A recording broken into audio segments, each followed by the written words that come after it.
오늘 주시는 말씀은 마태복음 24장 1절에서 14절입니다. 마태복음 24장 1절에서 14절입니다.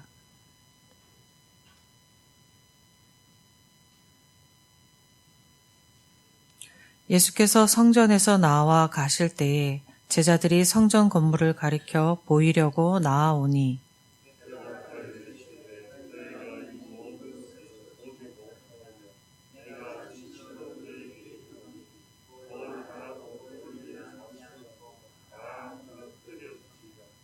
예수께서 감난산 위에 앉으셨을 때에 제자들이 조용히 와서 이르되 우리에게 이르소서 어느 때에 이런 일이 있겠사오며 또 주의 임하심과 세상 끝에는 무슨 징조가 있사오리이까.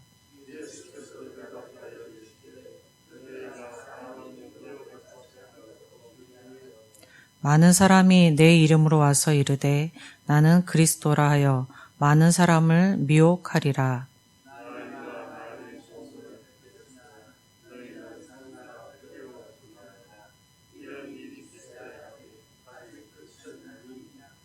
민족이 민족을, 나라가 나라를 대적하여 일어나겠고 곳곳에 기근과 지진이 있으리니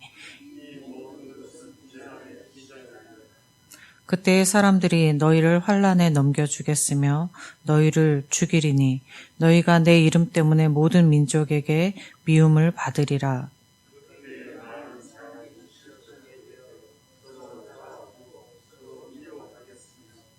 거짓 선지자가 많이 일어나 많은 사람을 미혹하겠으며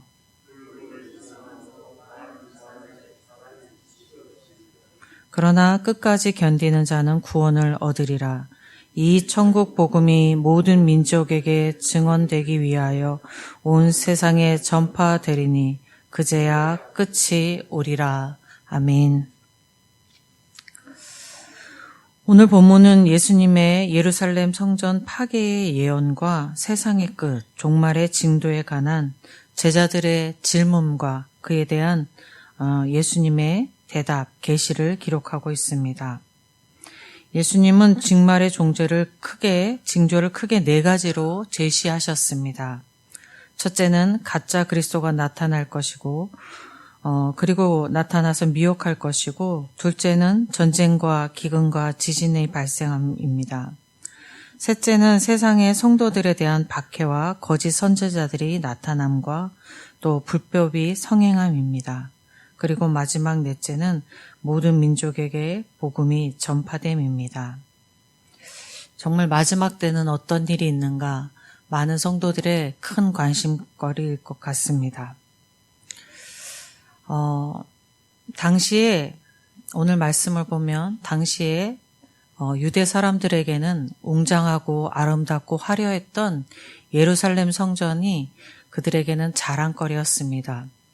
예수님의 제자들도 예수님에게 그것을 자랑하듯이 성전을 보였습니다. 가리켜서 보였습니다. 더욱이 성전에는 이스라엘 사람들에게 성전은 하나님의 영광과 능력이 머무는 곳이었습니다. 따라서 그들에게 있어서는 성전이 파괴된다는 것은 상상도 할 수 없는 일이었습니다. 그런데 예수님께서 말씀하시기를 돌 위에 돌 하나도 남지 않게 그 성전이 파괴될 것이라고 말씀하시고 있습니다. 예수님의 이 예언은 예수님이 말씀하신 그때로부터 약 40년 후인 AD 70년에 로마 군대에 의해서 철저하게 그 성전이 파괴되어졌습니다. 세속자의 관점에서 보면 성전의 파괴는 당시의 유대인들이 로마 통치에 대한 대규모 반란을 일으켰습니다. 그에 대한 응징으로 로마가 유대로 들어와서 예루살렘을 멸망시키고 그리고 성전을 파괴한 결과라고 할 수 있습니다. 하지만 영적인 관점에서 보면 성전의 파괴는 강도의 굴혈로 변해버린 성전에 하나님이 떠나가신 결과라고 하겠습니다. 당시 성전에는 유대의 절기가 되면 유대와 세계 곳곳에 흩어져 있던 유대인들이 모여들어서 100명 명 가까이 성전에 모여드리고 거기에서 계속적으로 예배가 제사가 올려드렸었습니다. 앞에서 말씀드렸듯이 성전은 아름답고 화려했습니다. 아름답고 화려한 성전에 많은 사람이 모여 있고 계속적으로 예배 드리는 곳이 당시의 성전이었습니다. 이런 성전의 모습은 오늘날의 성도가 바라는 교회의 모습이 아닐까 생각되어집니다. 건물은 웅장하고 아름답고 많은 성도가 모이는 교회, 하나님께 드려지는 예배가 있는 교회, 그런 교회를 오늘날의 성도들도 바라는 교회의 모습입니다. 그런데 교회의 건물과 성도의 수, 드려는 예배가 계속적으로 드려지는 것이 중요하지만 이 모든 것은 교회가 교회일 때의 의미가 있는 것입니다. 교회가 무엇입니까? 교회는 예수 그리스도를 나의 주님이라고 고백하는 성도 한 사람 한 사람이 모인 곳이 교회입니다. 어느 시골에 예수님을 주님이라고 고백하는 세 사람의 성도가 예배드린다면 그것이 교회입니다. 성도들이 참된 교인일 때 교회가 교회인 것입니다. 많은 사람이 그리스도를 향한 참된 신앙이 없이 모여서 교회라는 곳이라고 칭하면서 웅장하고 화려하게 건물을 짓고 그곳에서 예배를 계속적으로 드린다 하여도 참된 신앙이 없다면 그 예배는 예배가 아닐 것이며 그 교회는 교회가 아닐 것입니다. 여러분은 어떤 교회를 소망하고 바라고 계십니까? 여러분은 예천교회가 어떤 교회가 되기를 바라고 계십니까? 영적 지도자인 담임 목사님의 교체 시기에 있는 우리 예천교회가 어떤 교회가 되기를 원하십니까? 성도가 많고 겉모습이 화려하고 예배가 잘 드려지는 교회가 우리 예천교회가 되기를 바라십니까? 아니면 참된 성도가 참된 예배를 드리는 교회가 우리 예천교회가 되기를 바라십니까? 우리 예천교회가 참된 성도가 참 예배를 드리는 교회 되기를 소망하고 축복합니다. 이어서 예수님께서는 세상의 끝에 대한 말씀을 하시면서 가장 먼저 사람들로부터 미혹받지 않도록 하라고 말씀하십니다. 사람의 미혹을 받지 않도록 주의하라라는 말씀을 새 한글 성경에서는 누구에게도 속아 헤매지 않도록 조심하세요라고 번역하였습니다. 이 말씀은 성도들을 속이려는 자들이 있다는 것입니다. 그리고 그 속이려는 자들에게 성도가 속아 헤맬 수 있다는 것입니다. 교회사를 보면 초대교회 당시부터 지금까지 메시아와 거짓 교사들이 있어 왔고 지금도 있습니다. 그래서 예수님께서도 이렇게 말씀하신 것입니다. 가짜 메시아를 주의하라 하셨고 많은 사람들이 와서 자신을 재림의 주라 하기도 할 것이니까 주의하다라고 말씀하고 계시는 것입니다. 현재에도 우리 주변에는 가짜 메시아들과 거짓 교사들이 널려 있습니다. 이 혼탁한 상황에서 우리가 분별하여 미혹되지 않기 위하여 경계해야 하며 하나님께 분별의 은혜를 달라고 구해야 합니다. 우리는 자신을 믿지 말아야 합니다. 우리가 성경을 아무리 많이 안다고 하여도 세상의 지식을 많이 안다고 하여도 우리는 우리를 미혹하는 존재를 스스로 이겨낼 수 없습니다. 늘 경계하는 마음을 가지고 하나님께 분별의 은혜를 달라고 구해야 하겠습니다. 여러분과 제가 참된 신앙인으로 영적인 힘을 가지고 살아가기를 주님의 이름으로 축복드립니다. 그래서 여러분과 제가 거짓에 가짜에 속지 않기를 축복드립니다. 또 예수님은 온갖 전쟁과 재앙이 닥쳐올 것이라고 말씀하면서 두려워 말라고 말씀하십니다. 전쟁과 재난은 사람이 이 땅에서 항상 겪는 일입니다. 현재의 세계에서도 보면 우크라이나 전쟁이나 이란의 전쟁이나 민족과 민족을 나라와 나라가 대적하고 있는 전쟁이 발생해 있고 기근이 있고 지진이 일어나 있습니다. 방금도 말씀드렸지만 이 일들은 세계의 역사 속에 계속 일어나는 일들입니다.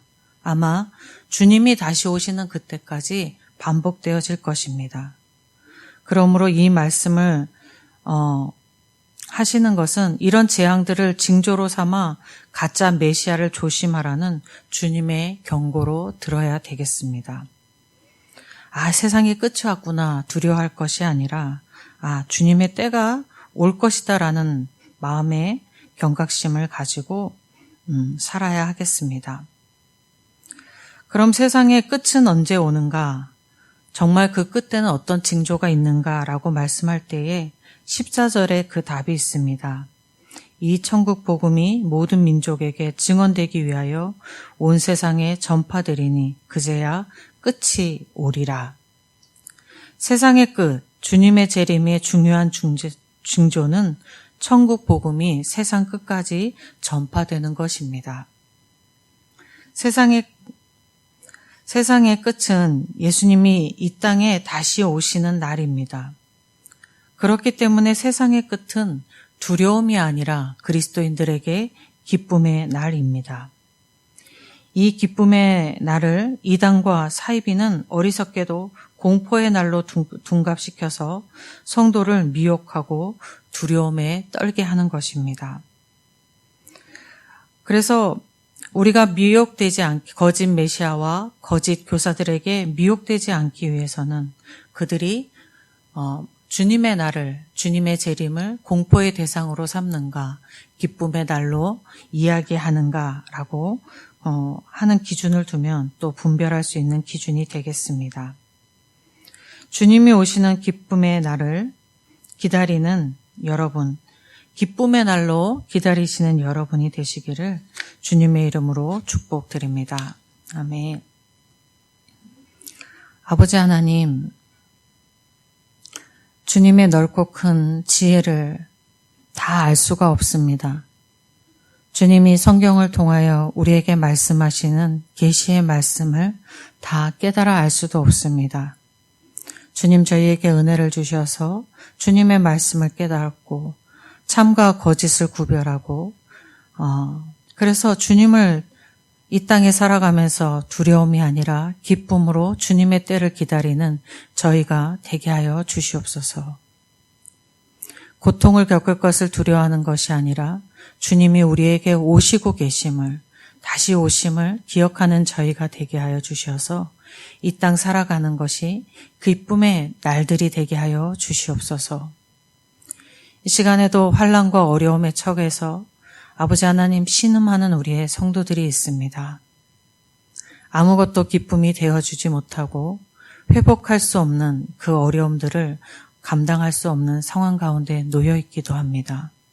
하나님, 주님의 날이 있음이 기쁨이 되게 하시고 지금도 주님이 우리에게 오시고 계심이 기쁨이 되게 하여 주셔서 그 환난을 든든히 이겨나가게 하여 주시옵소서. 우리 하나님께서 은혜 가운데 우리를 살게 하실 것을 믿고 감사드리며 우리 주 예수 그리스도의 이름으로 기도드립니다. 아멘.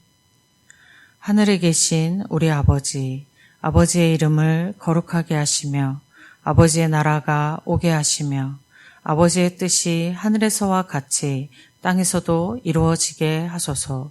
오늘 우리에게 일용할 양식을 주시고 우리가 우리에게 잘못한 사람을 용서하여 준 것 같이 우리 죄를 용서하여 주시고 우리를 시험에 빠지지 않게 하시고 악에서 구하소서. 나라와 권능과 영광이 영원히 아버지의 것입니다. 아멘. 이 시간 기도하실 때에 우리 예천교회를 위해서 기도하겠습니다. 참 성도들이 참 예배드리는 교회 되기를 소망하며 기도하겠습니다. 또 환난 가운데 있는 성도들을 위해서 수술을 앞두고 있는 성도님들 그리고 질병으로 입원 치료하고 있는 성도님들을 위해서 기도하겠습니다. 그리고 이은 목사님을 비롯한 사역자들을 모든 교회 사역자들을 위해서 기도하시고 그리고 예천 지역과 나라를 위해서 기도하시고 세계 복음 전하지는 선교지를 위해서 기도하시고 세상의 전쟁 가운데 주님의 뜻이 이루어지기를 기도하겠습니다. 각자 가지고 나오신 기도 제목 가지고 기도하실 때에 주님의 이름 한번 부르고 기도하겠습니다. 주여